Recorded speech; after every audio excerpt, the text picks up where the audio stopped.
All right, this is lab A-4. I have a blank Excel open and I have the XBRL subset saved to my documents.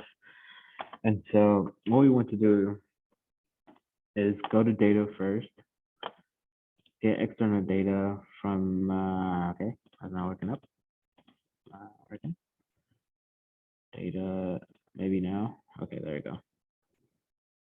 So from access,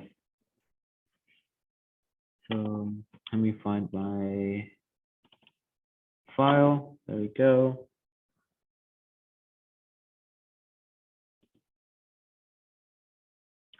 Looks different. Data, new query.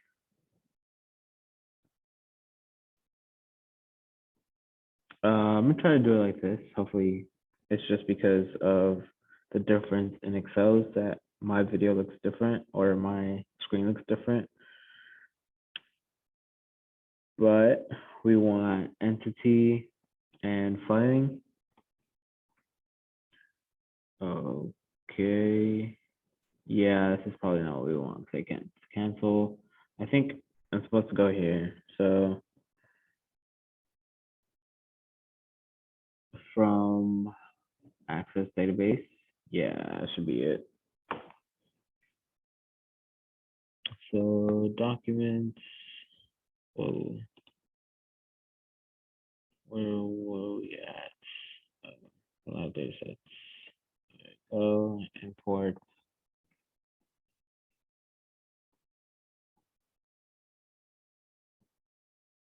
So now it looks more like it. So we want entity and filing. You want to hit the drop down arrow by load and go to load 2. And so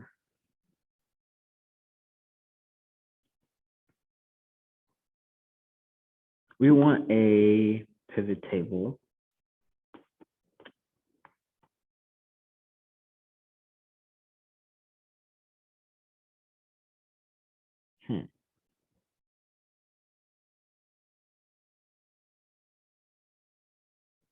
Table. I don't have a pivot table option, just a table option.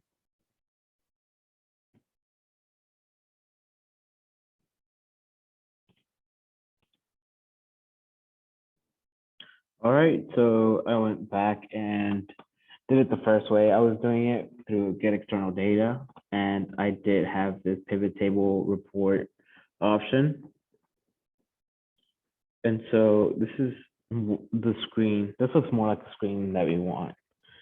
So I selected pivot table report, and so since this is a new worksheet, this is fine. And I'm gonna just go ahead and place this in A1. So I think I just had A2 selected for some reason, but all right, everything else looks good. So I can go ahead and hit OK. So our pivot table is now up. So now next thing to do is find name and add that to rows. Whoa, I can't find name, and drop it into rows. So next thing we want is a slicer. So here we select filer category, filing.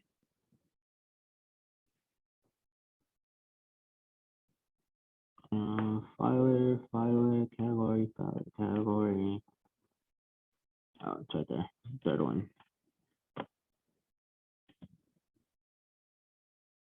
All right, so here we have our filer categories: accelerated filer, large accelerated filer, non-accelerated filer, and small reporting company.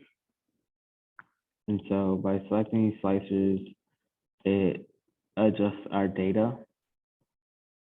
So I'm gonna go ahead and clear that up.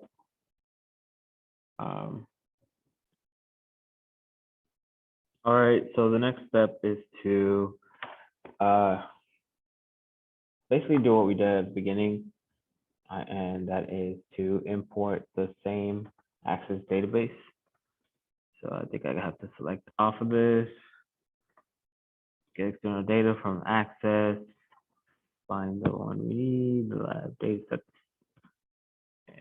okay, open. We're gonna select this aspect table, and then okay. We want a pivot table, and we want a new worksheet. So it doesn't affect all of this over here. So we go ahead and hit OK, and then let's upload a new worksheet. Okay. Now we want to grab name again, and then drop it in rows, as we have done before. Yeah, I don't know why this A is so big.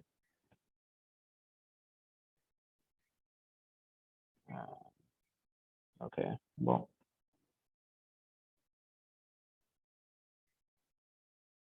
Okay, it won't let me. Okay, maybe if I zoom out, there you go. Just so it's not so big. I think that's good. Zoom in a little bit. So now we want to add a label filter.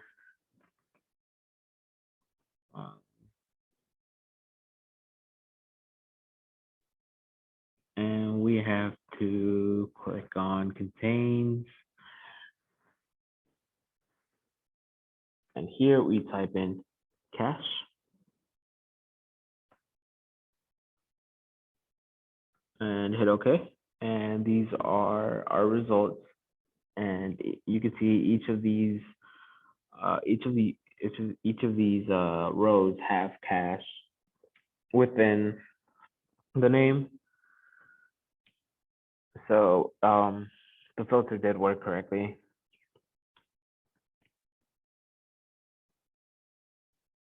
All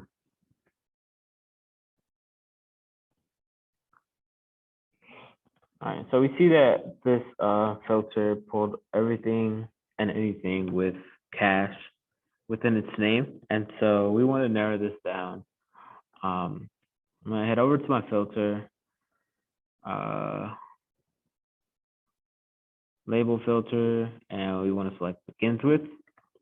And now we put in caches again. And so hopefully, yeah, it just pulls up records with just cache at the beginning. And so it's a little easier to work with, or this is probably what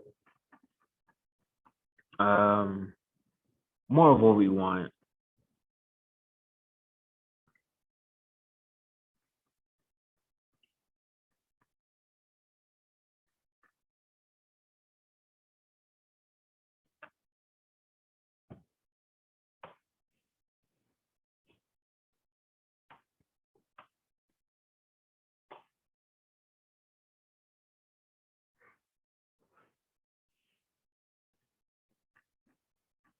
All right, as I was saying, these are the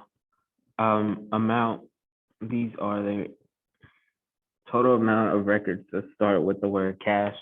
And to further drill down even more, you'd probably have to look into the data dictionary just to understand these, looks like accounts further.